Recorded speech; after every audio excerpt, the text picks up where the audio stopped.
Dans ma pratique artistique, je m'occupe surtout de sujets de post-humanisme qui est lié directement au corps humain, que j'essaie d'analyser de plusieurs points de vue.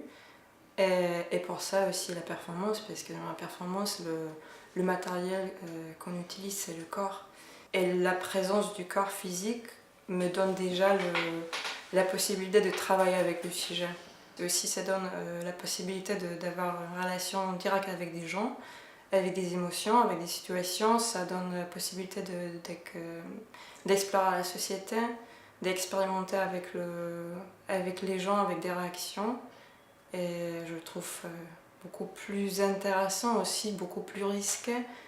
À Albi, pendant la résidence, qui fait partie de la résidence de sport, que je fais au Centre d'art Le Lay, je me concentre surtout sur la relation directe entre le cerveau, les émotions, la croyance, la foi et le corps physique. J'essaie d'analyser, de comprendre quelle est cette relation et comment elle se déroule et où elle va nous porter. J'ai des rendez-vous avec des membres des communautés religieuses à Albi, à Toulouse en général, dans la région, et j'essaye de comprendre en parlant avec eux quelle est l'influence de la religion sur leur vie, la posture, l'apparence physique de leur corps, aussi les rituels, quels sont les mouvements ou les aspects qui se répètent, quels sont les objets qu'ils utilisent, qui sont toujours présents près de leur corps, quelles sont aussi les modifications, on peut dire, dans le cerveau et dans leur façon de penser. Pendant cette résidence, je m'intéresse surtout à la religion sikh, qui vient du nord de l'Inde, parce que les Sikhs ont toujours 5 objets qu'ils portent avec eux chaque jour.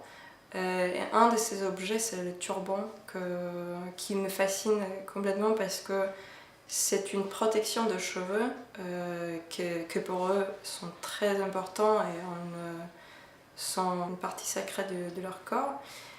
Et le turban, qui est juste la protection, est devenu un artefact tellement proche et toujours présent du corps qu'on pourrait dire que aussi avec sa forme, c'est une partie du corps qui est organique. Ça pourra devenir organique. Alors je me pose cette question, est-ce que le corps, avec le rituel, les répétitions, les traditions, ne pourrait pas produire ces artefacts et les faire organiques? Par exemple, le turban qui pourrait devenir vraiment une partie de muscle ou la peau. Après, j'essaie aussi d'analyser d'autres religions en suivant ces schémas.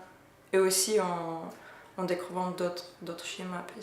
Parce qu'on ne peut pas analyser toutes les religions avec une même idée, avec le même schéma. Chaque religion est tellement différente qu'il faut toujours aussi changer et être flexible avec les idées. J'ai l'impression que c'est juste le début. Je viens de commencer à travailler avec des religions. Parce qu'il y a un sujet tellement grand que probablement ça va prendre des années de la recherche, des rencontres, aussi des voyages.